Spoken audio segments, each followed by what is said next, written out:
The Battle of the Wilderness was the first conflict that took place as a result of Union General Ulysses S. Grant's Overland Campaign, a plan to destroy Confederate General Robert E. Lee's forces and advance to Richmond, Virginia. An extremely bloody battle, this conflict took the lives of thousands of Americans, resulting in 17,666 casualties for the Union and 11,125 casualties for the Confederacy.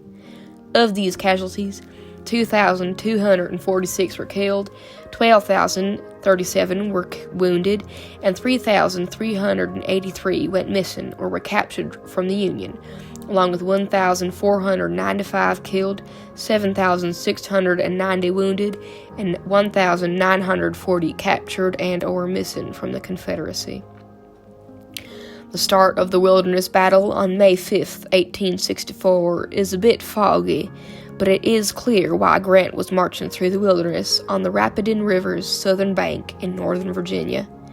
He intended to pass up Lee's forces and progress to Spotsylvania, where he would pressure the Confederate forces and make his first offensive move in the Overland Campaign. How Grant's plan was foiled, however, remains a bit confusing. It's unclear who exactly started the battle. Sources would tell you technically Warren's 5th Corps from the Union first, but Lee did a fair amount of prompting and taunting. When Grant was trying to sneak by after crossing the river, Lee's forces came upon them, almost accidentally it seems, and engaged them in the dense forest known as the Wilderness. So, like I said, Warren's Union 5th Corps attacked Lieutenant General Richard S. Ewell's 2nd Corps along the Orange Turnpike. Although the Federal infantry managed to break through at several points, the Confederate line held. The battle then shifted to the south as Confederate General A.P. Hill's 3rd Corps engaged Union General Winfield S. Hancock's 2nd Corps and Sedgwick's 6th Corps for the control of the Orange Plank Road and Brock Road intersection. Attacking them in the wilderness was a smart move on Lee's part. The Union's enormous size and artillery were more of a hindrance than an advantage as it normally was for the Union. And a smart move it was, as the first day of battle lasted until the sun set. An inconclusive end, neither army made progress and both sides suffered casualties. The fighting was brutal and unyielding, and the thick undergrowth did not help anyone. The spontaneity of the battle, combined with the rough terrain, really made it difficult for communication. Men would run into enemy camps, obviously unaware that they were doing so, and would get captured or killed. Exploding shells would cause forest fires, and it was just a horrible sight. Soldiers would be screaming for help and begging for someone to kill them. Some soldiers would even bring their rifle on them and kill themselves because they didn't want to burn to death. A detailed account from a Union soldier recounts his experience leading up to, including, and following the battle. Arose at daybreak, got our breakfast and fell into line, then resumed our march southward. Saw General Grant for the first time. Marching very slow, very warm. Fighting commenced at 11 o'clock a.m. and continued all day until after dark. Saw General Burnside. He is here with 6,000 men. We captured 500 men today. The picket firing lasted all night. Slept on the ground with my knapsack for a pillow and the canopy of heaven for a tent. Union General Winfield Scott Hancock attacked first on May 6th at around 5 a.m., driving Confederate lines back, but ultimately never breaking fully through. Before daylight on May 6th, Hancock attacked west along the Orange Plank Road and smashed through Hill's line. Fortunately for Lee, Confederate reinforcements arrived under Lieutenant General James Longstreet, and they arrived in time to stabilize the position. A series of Confederate attacks throughout the day pushed back the Union infantry, however, and Lee was unable to break the Federal line. Although Longstreet arrived to help Lee, he wasn't able to help him for long.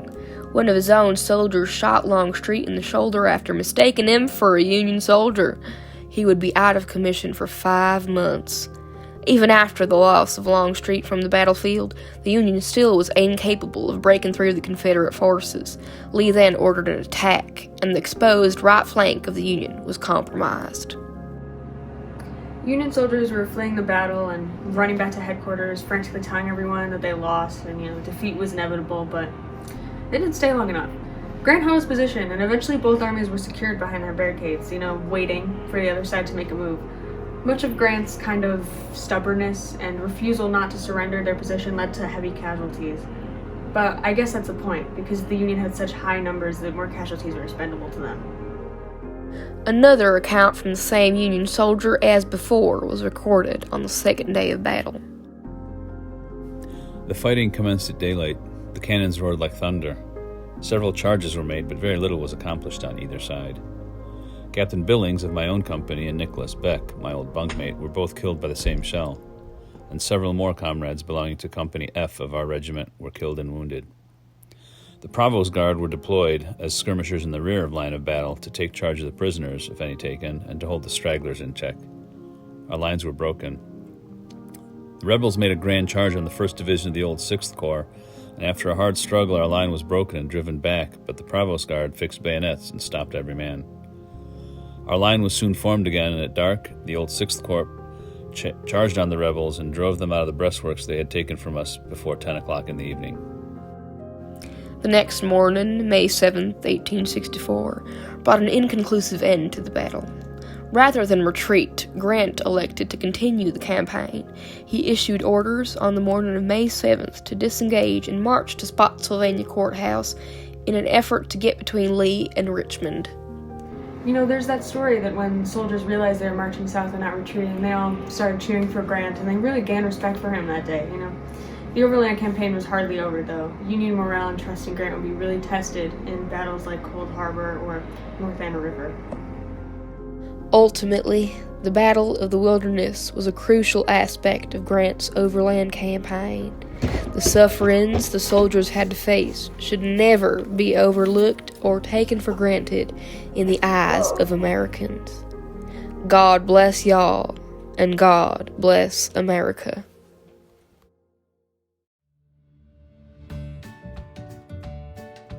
Lieutenant General A.P. Hill's 3rd Corps engaged Lieutenant Major General Winfield. We're gonna have to do this again.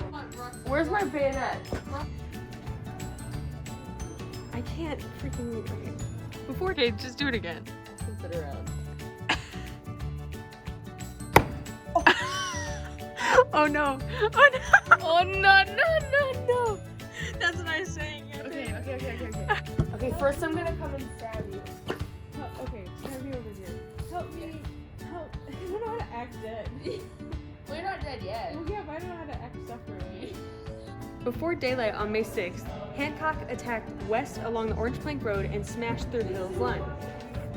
Fortunately for Lee, Confederate reinforcements. I could have kept going, but I didn't. Scratching of the banana. Oh no, scroll down. You can see that. Oh no. Yeah, they were like Focusing. Okay, scroll up. That's complete.